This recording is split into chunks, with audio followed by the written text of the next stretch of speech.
अस्सलाम वालेकुम teachers and mothers, welcome back to my channel learn with Amna. जैसा कि आप जानते हैं, शुरू से लेकर आखिर तक मेरा हमेशा से ये रूल रहा है कि जब भी हम कोई भी लेसन करवाते हैं उसके एंड में मुख्तलिफ किस्म की सरगर्मियां करवाई जाती हैं ताकि हमें भी और बच्चों को भी पता हो कि आउटपुट कितनी मिली है, बच्चों को समझ कितना आया है। मुदर्जा झैल जुमलों में वाव मारूफ वाले अल्फाज को अंडरलाइन करें, उनके नीचे लाइन लगाएं। लड़का झूठा था, जीवा झूठ या लिफ्टा झूठा, तो इसमें वाव मारूफ ये है। झूठ मत बोला करो, अब इधर भी वाव लगी हुई है इधर भी, लेकिन जो वाव मारूफ है वो ये है क्योंकि बो, अब इसमें हमारा मुंह बहुत फुल गोल नहीं हो रहा है, इसमें हो रहा है झूठ, तो वाव मारूफ ये है।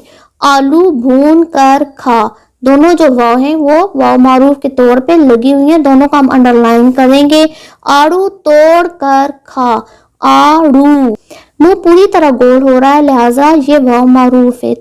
तोड़, मुंह कम गोल हो रहा है लिहाजा ये वाव मारूफ नहीं है, इसको हम अंडरलाइन नहीं करेंगे। एक और सरगर्मी है, वाव मारूफ वाले अल्फाज अलग करें।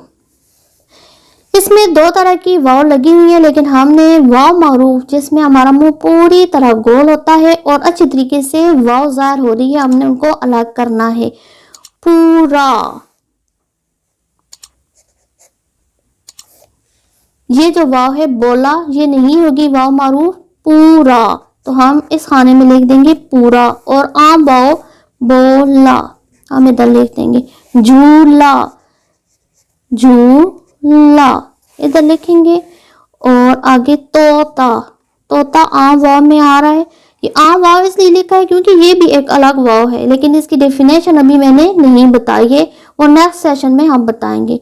मौला, वो भी इसमें आएगा, वाव मारूफ में नहीं आएगा। सोला, सीनवा सो लाम हेला सोला। सोना, आम वाव है, वाव मारूफ नहीं है। सूना, सीन पेशवा सू नून अलिफ ना, सूना। पौधा, ये आम वाव में आएगा। तो आई होप इस तरीके से अगर आप एक्सरसाइजेस करवाएंगे तो आपको भी पता चल जाएगा और बच्चे को भी कि उसे समझ कितना आया है। अगर आपको यह सिलसिला पसंद आ रहा है तो लाजमी बताइएगा, मेरे चैनल को सब्सक्राइब करें, बेल आइकन को हिट करें। मिलते हैं नेक्स्ट सिलसिले के साथ। अल्लाह हाफिज।